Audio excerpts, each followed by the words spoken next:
Bonjour tout le monde et bienvenue à cet nouvel épisode du balado Les Chiffres. Ici Éric Grenier avec mon ami Philippe J. Fournier. Et Philippe, tu dois être excité, c'est le début de la dernière 12 mois avant le déclenchement des élections québécoises. Bonjour Eric, bonjour tout le monde. Et oui, en effet, dans un an, jour pour jour, nous serons en campagne électorale au Québec. Alors, est-ce que je suis, comme tu dis, excité? Oui, je dois dire que cette semaine était peut-être un avant-goût de ce qui s'en vient au cours de la prochaine année.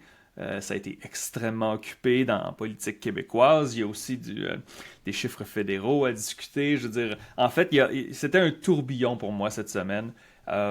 Alors, c'est pour ça que je vais comme te laisser un peu guider la conversation. Nous avons des chiffres québécois.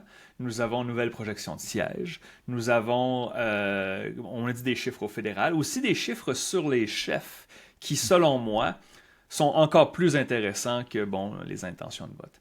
Alors, Eric, tu seras mon guide parce que je n'ai pas beaucoup dormi cette semaine. Je pense que mes yeux, ça paraît un peu ici.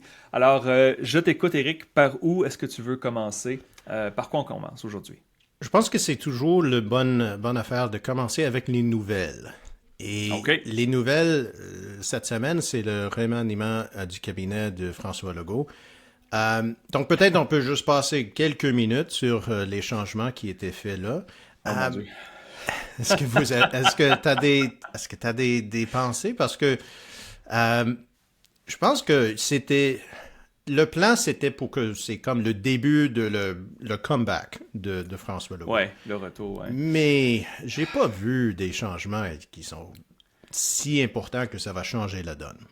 Je ne vais pas me prétendre un expert d'analyse politique sur les ministères, la performance de chacun.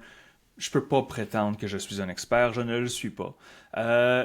Cependant, ce que je peux te dire, c'est que c'est un remaniement ministériel qui a été télégraphié presque 3 mois d'avance. Je veux dire, Mhm. c'était au mois de juin que M. Legault en a parlé, euh, après des chiffres désastreux au mois de juin. Et donc d'envoyer le signal si longtemps d'avance, d'envoyer un peu d'incertitude dans la machine, et de faire grimper les attentes aussi. Je veux dire, en politique, beaucoup la gestion, c'est les attentes, n'est-ce pas? Alors, j'ai vu les remaniements. Bon, c'est le même ministre de la Santé, le même ministre des Finances, mais il y a eu beaucoup de changements. Et je ne peux pas vraiment dire si je sais ou non si ça va changer quelque chose, pour la simple et bonne raison, Eric, que j'étais fixé sur le nouveau sondage Palace Data. Non, mais pour vrai, qui était incroyable. Je veux dire, c'était le premier sondage qui a été conduit et ensuite publié après la fête du travail et après la comparution, le témoignage du premier ministre Legault devant la commission Galland. Il sert serment devant le juge, il se fait questionner, et malgré qu'il n'ait pas nécessairement mal paru, c'était quand même un premier ministre sous serment qui disait, bon, on aurait dû me le dire, ah, ça a coûté plus cher qu'on pensait. Alors, je pense que la perception a fait mal. Et donc, le sondage Palace Data, en effet, 11% des intentions de vote pour la CAQ, c'est le pire sondage pour la CAQ de son histoire. Je suis retourné dans les archives, j'ai cherché sur Wikipédia les vieux sondages de l'époque de 2012, l'élection de 2014, l'entre-campagne. Je n'ai pas trouvé de chiffres aussi bas. Je pense que j'ai vu un 13 et un 14 de Forum et de Crop il y a plusieurs années. Mais c'est quand même le pire sondage de l'histoire de la CAQ à un an des élections générales. Alors, c'est vraiment ça que j'ai retenu de la semaine. On va parler aussi des chiffres des chefs, je pense qu'ils sont vraiment importants. Mais Eric, est-ce que tu as eu des impressions suite au remaniement? Est-ce que tu as vu des indicateurs qui pourraient signifier peut-être un revirement de situation? Non, et tu as dit que c'est le pire chiffre dans l'histoire de la CAQ. Et quand on est dans un climat comme ça, faut voir des changements majeurs. J'ai pas vu des changements majeurs au cabinet. C'est un peu comme le remaniement que Justin Trudeau a fait en 2023. Ouais. C'était supposé d'être le reset, le début de le retour pour Justin Trudeau et les libéraux, et ça n'a pas fonctionné. Et le Non. fait que c'était télégraphié en avant, que c'était quelque chose d'important, les attentes étaient très hautes et ils ont pas. les résultats n'étaient pas assez importants pour toute cette hype. Donc pour moi, je pense pas que ça va changer beaucoup. On a déjà vu que ça a causé un peu de problèmes. Il y avait le député c'était quoi, de Abitibi-Ouest ou Abitibi-Est, quelque chose? Abitibi-Est, monsieur on a vu la députée de Rimouski qui était pas très content d'être pas au cabinet encore. Je crois pas que ça va être la fin des troubles pour François Legault parmi son caucus. Et je veux dire aussi que il y a 2 députés gaspésiens, mais le ministre responsable de la Gaspésie, c'est la députée de Rivière-du-Loup. C'est pas la même région, mais bon. Non, pas du tout. Donc, je pense pas que ça va changer beaucoup. Et c'est de cette position que ça va pas changer beaucoup. On va regarder les chiffres parce que oui, c'est des chiffres qui sont désastreux pour la CAQ.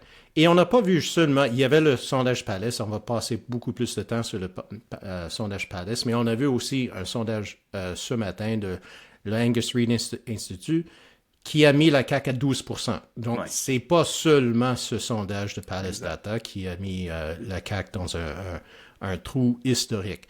Bon, le sondage Pallas, c'était un sondage commandité par un petit site web. C'est quoi le nom encore? Je me souviens pas. Un petit site obscur qui s'appelle Québec 125, publié par l'Actualité, en effet. Mais juste avant qu'on passe à ça, par exemple, je veux te dire, la raison pour laquelle je ne veux pas juger trop fort le remaniement, c'est que je suis certain qu'il y a des gens compétents là-dedans. Je veux dire, est-ce que c'est intéressant, Sonia Lebel à l'éducation? Oui. C'est juste que toi et moi, on n'analyse pas la politique, on analyse les chiffres de politique et je n'arrive pas à me faire à croire que ça va changer quelque chose. Donc, si vous écoutez ceci et vous êtes membre du cabinet, sachez que ce n'est pas une insulte envers vous. C'est juste que cette tentative de mais c'est parce qu'il faut avoir comme un choc. Il faut avoir un choc sur l'opinion publique. Est-ce qu'un changement à l'éducation et l'environnement, est-ce que ça va faire l'affaire? Je pense que c'est pas assez. Si la CAQ était à 28%, peut-être, avec peut-être des petits changements dans la politique, dans les ministères, peut-être ça pourrait faire quelque chose, mais est-ce que ça va doubler ou tripler l'appui pour la CAQ parce qu'il y avait un changement au le ministère des Transports? Je crois pas. Et c'est drôle que tu dises les transports parce que c'est député de la région de Québec, Jonathan Julien, un grand partisan du troisième lien, ce fameux projet qui va s'étendre sur 4 élections, en fait. Mais bon, OK, parlons des chiffres. Alors, Éric, voici les intentions de vote à l'échelle nationale, à l'échelle du Québec. On va regarder les découpages ensuite. Parti québécois, 38%. Le meilleur sondage pour le PQ, toutes firmes confondues, depuis l'époque de Pauline Marois. Ça commence à faire longtemps. Toi et moi, on s'en rappelle, mais ceux qui sont des jeunes adultes, là, ils étaient aux primaires lorsque Pauline Marois était au pouvoir. Parti libéral, 27%.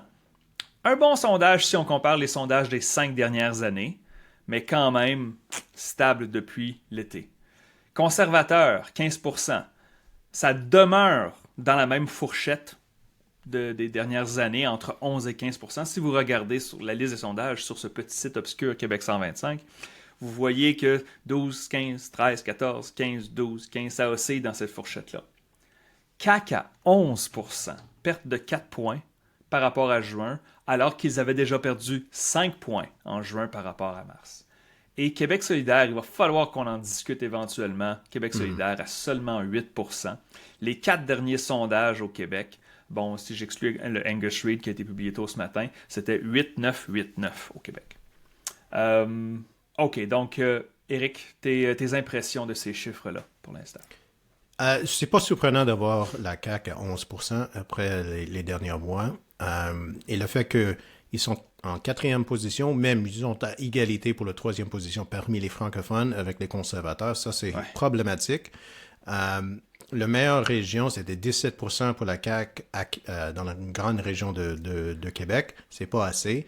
Mais le fait que le Parti québécois est à 38%, parce qu'il y a quelques années maintenant qu'on parle que le plafond de le Parti québécois semblait être autour de 35%. Ouais. Mais Ouais. c'est la première fois qu'on voit que c'est possible pour le PQ d'aller plus haut que ça. Et ça, je pense que oui, 11% pour la CAQ, c'est important, mais le fait que le Parti québécois est maintenant beaucoup plus proche de 40% que 30%, je pense que ça, c'est le donné le plus important dans ce sondage-là. On m'a posé la question plusieurs fois cette semaine. Est-ce qu'on se dirige vers un gouvernement du Parti québécois majoritaire? Et je n'avais pas le choix au cours de la semaine de répondre oui, mais parce que ça, ces chiffres-là, c'est clair que c'est majoritaire. Je veux dire, ces chiffres-là ressemblent à la victoire de la CAQ en 2018. La CAQ avait eu 37% et des poussières, le Parti libéral a eu 25%. Donc, on se rapproche de ça et c'était majoritaire, confortable pour la CAQ à l'époque. Alors oui, on se dirige vers ça. Mais est-ce qu'il y a des indicateurs qui seraient des drapeaux rouges pour le Parti québécois? Parce que les péquistes devraient se réjouir de ça. Et j'espère qu'ils se réjouissent de ça. C'est un bon sondage. Mais là, à partir de ce point-ci, comme justement il reste un an avant les élections, le Parti québécois va être sous la loupe, beaucoup plus qu'il ne l'a été au cours des dernières années. Parlons-en justement des chiffres des chefs. Donc, Paul Saint-Pierre Plamondon, avez-vous une impression favorable ou défavorable de Paul Saint-Pierre Plamondon?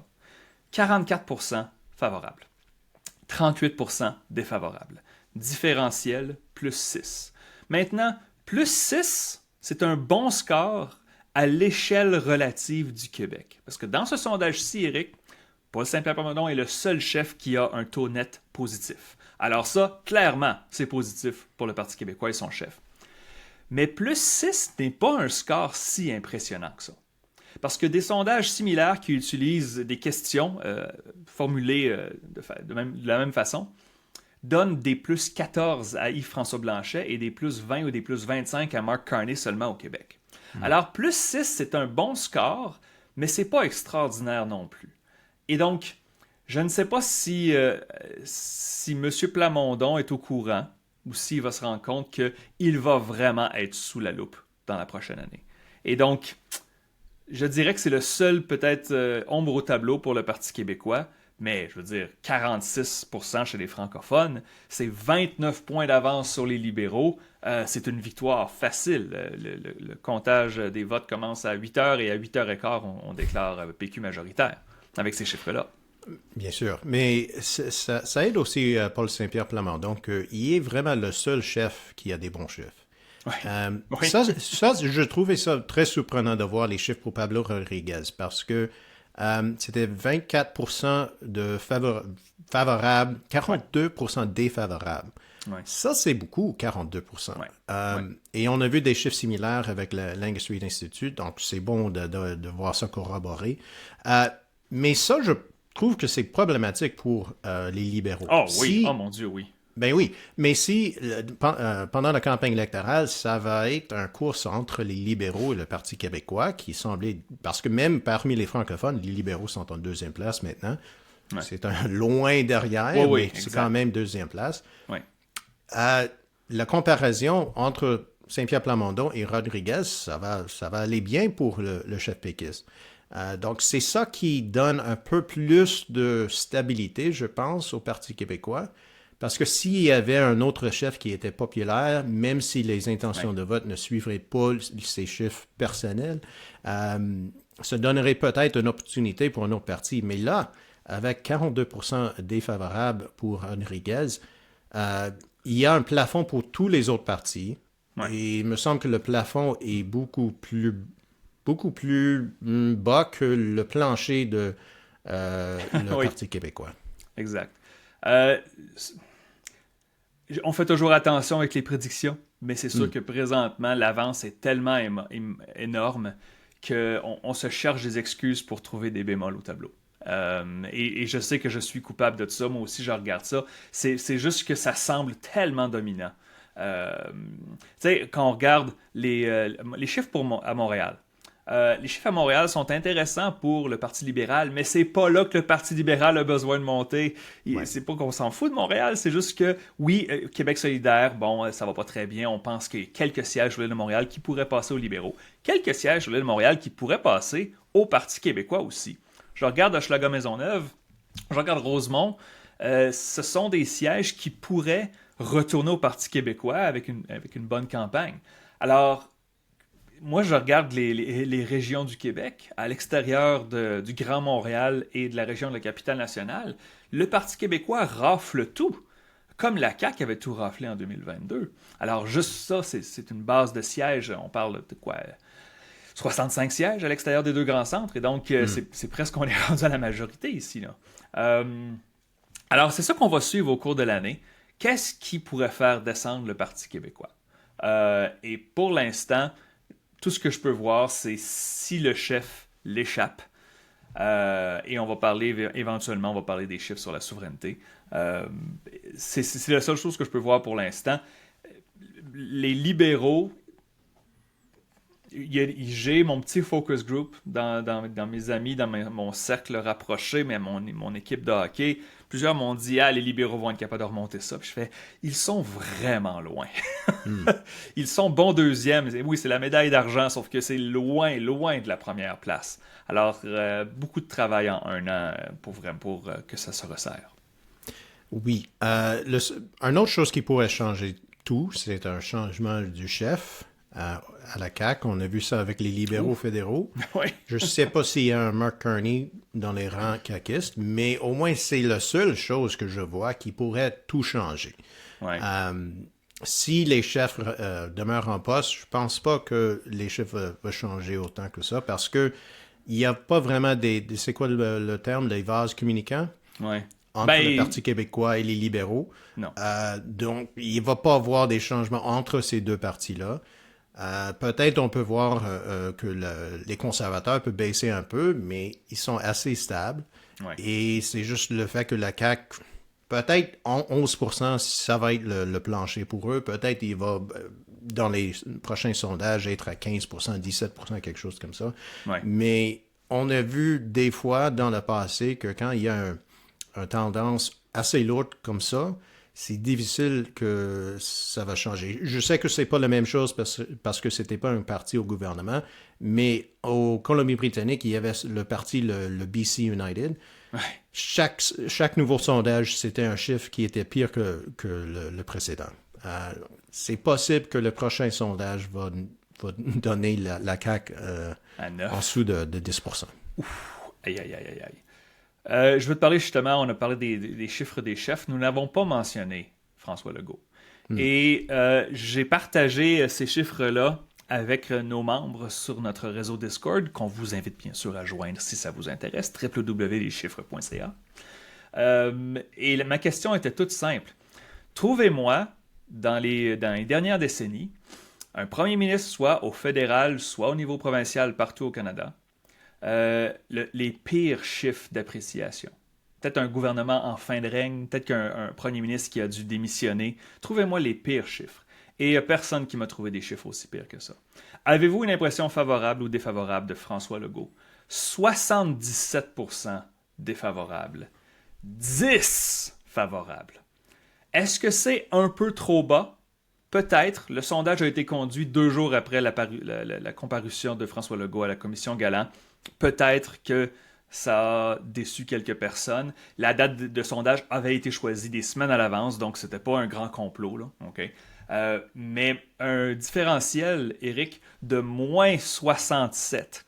Et je suis allé regarder les sondages de la fin de règne de Justin Trudeau, des formulations de questions similaires avec Abacus Data et l'Institut Angus Reid. M. Trudeau avait des moins 45 et des moins 49. Il n'avait pas des moins 67. Kathleen Wynne en Ontario, la fin de son règne a été difficile, on le sait. Elle n'avait pas des moins 67. Je pense que c'est toi qui m'as mentionné ou quelqu'un d'autre sur le Discord m'a mentionné Craig Salinger au Manitoba, une difficile fin de règne aussi. J'ai pas trouvé des chiffres aussi pires pour M. Salinger. Alors, c'est pour ça que je pense que j'ai été un petit peu ébranlé Et surtout que j'ai un peu, je veux pas dire que j'ai ignoré le remaniement, mais avoir un chef qui a un moins 67 d'appréciation, ça veut dire que les Québécois ne l'écoutent plus. Il aurait pu Mhm. présenter Mère Teresa au ministère de la Santé ou peu importe, et les Québécois auraient haussé les épaules, auraient fait « Ah, on est juste tanné de la CAQ. Alors, tes commentaires sur ces chiffres de M. Legault. Je veux dire, en passant, les répondants avaient un choix de très favorable, plutôt défavorable, et ainsi de suite. Et 52% étaient très défavorables. Donc, une majorité qui choisissent la pire option pour François Legault. Oui, je vois pas une autre option pour la CAQ, sauf un changement du chef. Si elle veut sauver le parti, je sais que c'est difficile à entendre si M. Legault nous écoute, je m'en doute, mais Moi aussi. s'il nous écoute,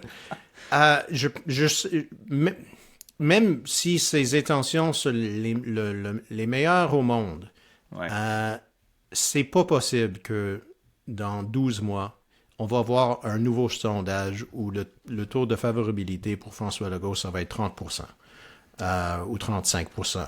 C'est fini. C'est juste avec un électorat qui est ferme, il sait tout ce qu'il pense déjà à propos de M. Legault. Ouais. Il faut avoir un changement parce que si le parti va dans la campagne électorale, entre ce campagne avec 11% d'appui, il va pas gagner un siège et le parti va être fini. Ouais. Donc, il n'y a même pas une raison pour M. Legault de rester là juste pour sauver, de ne pas gaspiller un nouveau chef. Parce que probablement, s'il reste en poste, il ne va pas avoir un député caquiste à l'Assemblée nationale. Et donc, il n'y a pas vraiment une raison pour le parti de continuer. Il y aura pas de prochain chef si c'est le cas. Oui. Le parti va être terminé. Ouais. Il Donc, va y avoir de financement à cause de financement public. C'est la seule raison peut-être de continuer avec le parti. Mais s'il y a un autre chef, peut-être ça va être pire. C'est toujours une possibilité. Mais comme tu as dit, quand les gens n'écoutent pas le chef, on a vu ça avec Justin Trudeau aussi, c'est un peu fini. ouais. Et c'est juste des chiffres qui sont incroyables de voir. Et il me semble qu'ils sont des chiffres similaires de Brian Mulroney avant son départ. Et évidemment, c'est un exemple de ne pas suivre. Oui, parce qu'après, il est parti, Brian Mulroney, après tout s'est bien passé, n'est-ce pas? C'est ça, Oui, ça a été rose. Ouais. ouais, j'ai lu l'histoire jusqu'à 1992. Je ne sais pas C'est qu'est-ce ça, qui est arrivé exact. après ça. Mais au moins, avec Kim Campbell, il y avait un montée dans les sondages. Il y a Il eu y un avait rebond. un goût de peut-être c'est quelque Ouais, chose de différent. Ça n'a pas fonctionné. Mais ça, c'était à cause de la campagne électorale de Mme Campbell. ouais, ouais. S'il y a un changement au CAQ à la CAQ avec quelqu'un qui mène une campagne respectable, peut-être c'est possible de voir une dizaine de sièges pour la CAQ et le parti peut continuer et commencer de faire le rebuild. Mais ouais, je vois pas une autre option. Et je Ouais. sais que c'est dur à entendre, mais les chiffres ne mentent pas. Non, dans ce cas-ci, ça ne ment pas, en effet. Et en passant pour la projection, j'avais déjà aucun siège en juin pour la coalition Avenir Québec avec les piètres chiffres des mois qui avaient précédé. J'ai encore 0 siège, mais mon intervalle de confiance est tombé à 0 aussi. Et ça, même moi, ça m'a étonné parce que je faisais Ouais. les calculs, j'ai fait rouler le programme et j'ai fait, attends un petit peu, c'est une erreur. Il y a aucun siège caquiste dans l'intervalle de confiance de 95%. Je veux dire, c'est quasiment impensable, mais ensuite j'ai dit, ok, parfait, je vais prendre la carte du Québec et je vais regarder, est-ce que je pourrais avoir raté quelque chose? Peut-être Sonia Lebel dans Champlain, peut-être M. Bonnardel dans Granby s'il se représente. Il a été exclu pas du caucus, mais du cabinet. Et il a été élu sous la bannière de l'ADQ avant la CAQ. Mais on n'a pas de chiffre hyper local et donc on doit travailler avec les données que nous avons. Et les données que nous avons, non, la CAQ n'est plus compétitive. Et surtout, cette foutue élection partielle dans Arthabasca, avec la CAQ qui passe Ouais. de 50% à 7%, on ne peut pas l'ignorer non plus. Alors, c'est pour ça que j'ai un intervalle de confiance qui va à 0 et ça me rend inconfortable, sauf que les données sont ce qu'elles sont. Donc voilà. il va y avoir une élection partielle à Chicoutimi. Oui. Et le résultat en 2022, c'était 62% pour la CAQ et Incroyable. 14% pour le Parti québécois. Donc, c'était une avance de 48 points. Ouais. Et je pense qu'il n'y a aucune personne au Québec qui pense que la CAQ va gagner cette élection partielle. Donc, Incroyable. s'ils Hein? ne sont pas capables de gagner un siège où ils ont eu plus que 60% du vote, ils ne sont pas capables de gagner un siège nulle part. Et ça va être juste un autre clou dans le c'est quoi, Cercueil. Le ouais, c'est cercueil. ça. Ouais. Oui, c'est possible qu'il va y avoir un effet hyper local avec un vote qui est entièrement pour le député ou la députée en poste, le député sortant. Mais à part de ça, c'est impossible de voir un siège pour la CAQ. Mais non, puis pour revenir à Chicoutimi aussi, disons-le, c'est naturellement un siège qui devrait revenir au Parti québécois. Ces électeurs-là, naturellement, et là je dis bon, évidemment pas tout le monde, mais une grande partie des électeurs, ce sont naturellement des péquistes qui ont prêté leur vote à la CAQ pour essayer une troisième voie. Duhem ne gagnera pas à Chicoutimi. Les libéraux ne gagneront pas à Chicoutimi. Bon, ok, les libéraux fédéraux ont bien performé à Chicoutimi, mais le PLQ ne gagnera pas à Chicoutimi. Je veux dire, alors, c'est ça qu'on veut dire, en fait. On ne veut pas rajouter, en rajouter, mais la CAQ perd des sièges qu'ils ont gagnés par 40-50 points. Alors, qu'est-ce qu'il reste dans ce temps-là? Donc, Ouais. en effet, l'élection partielle à Chicoutimi doit être déclenchée, je pense, c'est avant le début mars. C'est 6 mois, n'est-ce pas? Est-ce que je me trompe? Non, c'est ça, avant le début mars. Donc, voilà. Peut-être ça va être le semaine avant Noël, quelque chose où ça va On être, imagine que M. Legault veut essayer de faire ça plus rapidement que les autres élections partielles qui ont perduré. Je veux dire, aller mettre ça au mois de mars, juste avant le dernier budget, juste avant le dernier effort de relancer la CAQ, le dernier souffle, ça serait suicidaire. Mais bon, ok. J'imagine que quand tu es sur le respirateur artificiel, c'est... Je ne sais pas quoi rajouter là-dessus. Bon, voilà. peut-être un petit mot sur Québec solidaire. On n'a pas Ouais. parlé souvent de ce parti-là. 8%, c'est pas beaucoup, mais sur Non. l'île de Montréal, c'est aussi 8%. Ouais. Ouais. On parle pas beaucoup, on parle beaucoup de la possibilité pour la CAQ d'être complètement disparu de la carte. Ouais. Mais est-ce que Québec solidaire est en trouble aussi? J'ai beaucoup de difficultés avec les chiffres que nous avons de voir Québec solidaire garder ses sièges à Québec. Est-ce qu'il pourrait avoir un effet hyper local, par exemple, dans Tachereau ou dans Jean Lesage? Peut-être, mais c'est peu probable. Sherbrooke, encore une fois, Québec solidaire l'a remporté en 2022 alors que la CAQ gagnait partout. OK, à considérer. À Montréal, est-ce que Gouin et Mercier sont sécuritaires pour Québec solidaire? Il me semblerait que oui. Sainte-Marie-Saint-Jacques, je veux dire, surtout si Manon Massé se représente, je pense qu'il y a un énorme vote de sympathie pour Mme Massé, mais on ne sait pas si elle se représente, du moins, à moins que peut-être quelqu'un le sait, mais moi je ne le sais pas. Mais les autres sièges qui sont arrivés plus récemment, avec les chiffres que l'on voit, ils sont en danger. Et donc, Laurier-Dorion, Maurice Richard, je pense que ça c'est déjà perdu. Rosemont, Hochelaga-Maisonneuve, Verdun, et aussi, bien sûr, le siège qu'ils ont gagné dans la partielle de Saint-Henri-Sainte-Anne. Et je pense que les libéraux et le Parti québécois pourraient se partager les défaites de Québec solidaire à Montréal si ça perdure. Mais on parlait du taux d'appréciation des chefs. Madame Gazal, 20% de favorables, 45% de défavorables.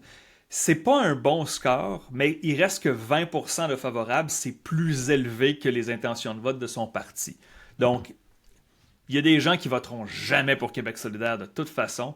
Est-ce qu'elle est capable de faire croître le parti? Peut-être, mais on enlève Gabriel Nadeau-Dubois, on enlève d'autres gros joueurs pour le Québec solidaire et on le voit partout au Canada, la gauche ne se porte pas bien, sauf si tu t'appelles Wab Kinew. Donc... Hey, il parle français, peut-être il peut, ouais, se présenter pour Québec solidaire. Je pense qu'il y a une bonne job déjà, oui. Ouais.